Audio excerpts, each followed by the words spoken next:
ಶ್ರೀ ಸದ್ಗುರುನಾಥ ಲೀಲಾಮೃತ.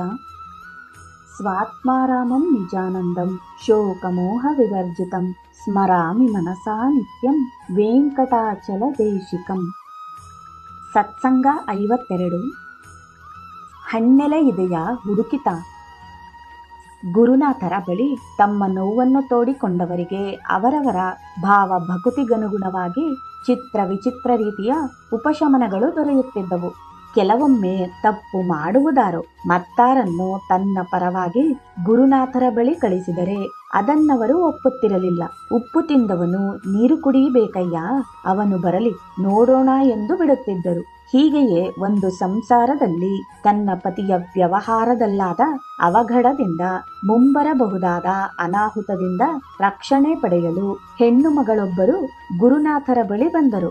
ಅಮ್ಮ ತಮ್ಮ ಅಳಲನ್ನು ತೋಡಿಕೊಂಡರು. ಅದೆಷ್ಟೋ ಹೊತ್ತು ಗುರುನಾಥರ ಆಣತಿಯಂತೆ ಅವರು ಜಾಗ ಬಿಟ್ಟೇಳದಂತಹ ಆಜ್ಞೆಯನ್ನು ಗುರುನಾಥರು ಮಾಡಿಬಿಟ್ಟರಂತೆ. ಎಲ್ಲ ಗುರುನಾಥರ ನುಡಿಗಳಿಗೂ ಏನೋ ಒಂದು ಅರ್ಥವಿದ್ದೇ ಇರುತ್ತದೆ. ತನ್ನ ಬಳಿ ಆರ್ತನಾಗಿ ಬಂದ ಆತನನ್ನು ತನ್ನ ಪ್ರಭಾವಲಯದಲ್ಲಿ ಕೂರಿಸಿ ಅವರ ಕಷ್ಟಗಳನ್ನು ದೂರ ಮಾಡಿದ್ದೂ ಇದೆ. ಕೊನೆಗೆ ಅದೆಷ್ಟೋ ಹೊತ್ತಿನ ಮೇಲೆ ಆ ಹೆಣ್ಣು ಮಗಳ ಕಡೆ ತಿರುಗಿ ಅಲ್ಲಿ ಮನೆಯ ಹಿಂದುಗಡೆ ಎಕ್ಕದ ಗಿಡವಿದೆ. ಅದರಲ್ಲಿರುವ ಒಂದು ಹಣ್ಣಾದ ಎಕ್ಕದ ಎಲೆಯನ್ನು ತೆಗೆದುಕೊಂಡು ಬಾ ಎಂದು ಕಳಿಸಿದರಂತೆ. ಗಿಡವೆಂದ ಮೇಲೆ ಹಸಿರೆಲೆ ಹಣ್ಣೆಲೆ ಇರುವುದು ಸಹಜ ತಾನೇ. ಇವರ ದುರಾದೃಷ್ಟಕ್ಕೆ ಒಂದು ಹಣ್ಣೆಲೆಯೂ ಇವರಿಗೆ ಕಂಡುಬರಲಿಲ್ಲ. ಇಡೀ ಎಕ್ಕದ ಗಿಡವನ್ನು 10 ಪ್ರದಕ್ಷಿಣೆ ಹಾಕಿ ಯಾವ ಭಾಗದಲ್ಲಿ ಪರಿಶೀಲಿಸಿದರೂ ಹಣ್ಣೆಲೆ ಕಾಣಲಿಲ್ಲ. ಒಳಬಂದು ಗುರುನಾಥರಿಗಿದನ್ನು ತಿಳಿಸಿದಾಗ, ಸರಿಯಾಗಿ ಹುಡುಕಮ್ಮ, ಹಣ್ಣೆಲೆ ಸಿಗುತ್ತೆ ಎಂದರು ಗುರುನಾಥರು. ಮತ್ತೆ ವಿಫಲರಾಗಿ 2ನೆಯ ಸಾರಿ ಬಂದಾಗಲೂ ಗುರುನಾಥರು ಮರಳಿ ಯತ್ನವ ಮಾಡಲು ಹೇಳಿ, ಸರಿಯಾಗಿ ನೋಡಮ್ಮ, ಸಿಗುತ್ತದೆ ಎಂದು ಬಿಟ್ಟರಂತೆ. ನಮಗೇನು ಮಂಕು ಕವಿದಿರುತ್ತದೆಯೇ? ನಮ್ಮ ಅದೃಷ್ಟವೇ ಹಾಗಿರುತ್ತದೆಯೋ? ಎಂದಿನಂತೆ ಕಾಲಿಗೆ ತೊಡಕುವ ವಸ್ತು ಅಂದು ಕಣ್ಮರೆಯಾಗಿ ಕಾಣಿಸದಂತಾಗಿ ಬಿಡುವುದಿದೆ. ಏನು ಮಾಯೆಯೋ? ಅಂತೂ 3ನೆಯ ಬಾರಿ ಎಕ್ಕದ ಗಿಡದ ಬಳಿ ಬಂದ ಆ ಹೆಣ್ಣು ಮಗಳು ಒಂದೊಂದು ಟೊಂಗೆಯನ್ನೂ ಬಗ್ಗಿಸಿ ಎತ್ತಿ ನೋಡುತ್ತಾ ಗಿಡವನ್ನು ಸುತ್ತಾಡಿದಾಗ ಒಂದು ಸಣ್ಣ ಹಣ್ಣೆಲೆ ಆ ಎಕ್ಕದ ಗಿಡದಲ್ಲಿ ಕಂಡು ಬಂದಿತು. ಅಂತೂ ಗುರುಕೃಪೆಯಾಯಿತು. ಸಂಭ್ರಮದಿಂದ ಆ ಸಣ್ಣ ಹಣ್ಣಾದ ಎಕ್ಕದ ಎಲೆಯನ್ನು ಜತನವಾಗಿ ತಂದು ಭಕ್ತಿಯಿಂದ ಗುರುನಾಥರಿಗಿತ್ತರು. ಹಸನ್ಮುಖಿಗಳಾದ ಗುರುನಾಥರು ಆ ಎಕ್ಕದ ಎಲೆಯನ್ನು ಮಂತ್ರಿಸಿ ಆ ಹೆಣ್ಣು ಮಗಳಿಗೀಯುತ್ತಾ, ಅಲ್ಲಮ್ಮ, ಅವನು ಬರುವುದನ್ನು ಬಿಟ್ಟು ನಿನ್ನನ್ನು ಕಳಿಸಿದ್ದಾನಲ್ಲ, ಹೋಗಲಿ, ಇದನ್ನು ಮನೆಯಲ್ಲಿಟ್ಟು ಭಕ್ತಿಯಿಂದ 1 ವಾರ ಪೂಜೆ ಮಾಡಿ ಆನಂತರ ಇದನ್ನು ಒಂದು ಹಸಿರು ಗಿಡದ ಮೇಲೆ ಹಾಕು, ನಿನ್ನ ಕಷ್ಟಗಳೆಲ್ಲ ಪರಿಹಾರವಾಗುತ್ತದೆ ಎಂದು ಹರಸಿ ಕಳಿಸಿದರಂತೆ. ಗುರುನಾಥರಿಂದ ಪ್ರೇರೇಪಿತರಾಗಿ ಎಕ್ಕದ ಗಿಡದ ಪ್ರದಕ್ಷಿಣೆ ಮಾಡಿ ಇಂಡೈರೆಕ್ಟ್ ಆಗಿ ಗಣಪನ ಸೇವೆ ಸಂದಿತು. ಗುರುನಾಥರ ಕೃಪಾನುಗ್ರಹವಾಯಿತು.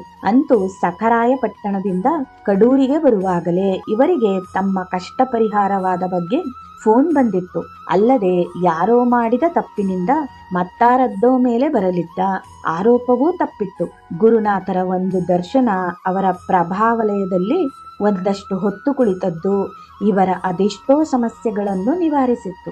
ಹೀಗೆಯೇ ಮತ್ತೊಂದು ಘಟನೆಯಲ್ಲಿ ಗುರುದರ್ಶನ ಮಾಡಿ ಅರ್ಜೆಂಟ್ ಊರಿಗೆ ಹೊರಟಲಿದ್ದ ತಾಯಿಯೊಬ್ಬರನ್ನು ಗುರುನಾಥರು ಸಂಜೆಯವರೆವಿಗೆ ಮಾತನಾಡದೆ ಸುಮ್ಮನೆ ಕುಳಿತಿರಿ ಎಂದು ಕೂರಿಸಿಬಿಟ್ಟರಂತೆ. ಬೆಳಗ್ಗಿನ ತಿಂಡಿ, ಕಾಫಿ, ಮಧ್ಯಾಹ್ನದ ಉಪಹಾರ ಎಲ್ಲವೂ ಆದ ಮೇಲೆ ಸಂಜೆ ಆಂಜನೇಯನ ದೇವಾಲಯದ ಬಳಿ ಕರೆದೊಯ್ದು ಒಂದು ಸಣ್ಣ ಕಲ್ಲನ್ನು ನೀಡಿ, ಇದನ್ನು ಇಟ್ಟುಕೋ, ನಿನ್ನ ಕಾಪಾಡುತ್ತೆ.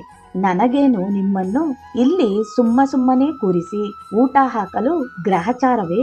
ಈಗ ಹೋಗಿ ಬನ್ನಿ ಎಂದು ಕಳಿಸಿದರಂತೆ. ತಮ್ಮ ಭಕ್ತರನ್ನು ತಮ್ಮ ಬಳಿ ಅನನ್ಯ ಭಾವದಿಂದ ಬಂದವರನ್ನು ಸಲಹುವ, ಅನಾಹುತಗಳಿಂದ ರಕ್ಷಿಸುವ ಗುರುನಾಥರು ಕೆಲವೊಂದು ಸಂದರ್ಭದಲ್ಲಿ ಕಠಿಣವಾಗಿ ಮಾತನಾಡುವಂತೆ ಕಂಡುಬಂದರು. ಅಲ್ಲೆಲ್ಲ ಭಕ್ತರ ಹಿತಚಿಂತನೆಯೇ ಅಡಗಿರುತ್ತಿತ್ತು. ಅಲ್ಲಿಗೆ ಹೋಗಲು, ಅಲ್ಲಿಂದ ಹೊರಡಲು ಗುರುನಾಥರ ಕೃಪೆ, ಅನುಜ್ಞೆ ಬೇಕು ಎಂದು ಅರಿತರಷ್ಟೇ ಸಾಕು. ಎಂತಹ ವಿಚಿತ್ರವಲ್ಲವೇ ಗುರುಲೀಲೆ? ನಾಳೆ ಮತ್ತೆ ಸೇರೋಣ ಬನ್ನಿ. ಓಂ ನಮೋ ಭಗವತೆ ಸದ್ಗುರು ಶ್ರೀ ವೆಂಕಟಾಚಲ ಅವಧೂತ ಗುರುನಾಥಾಯ ನಮಃ.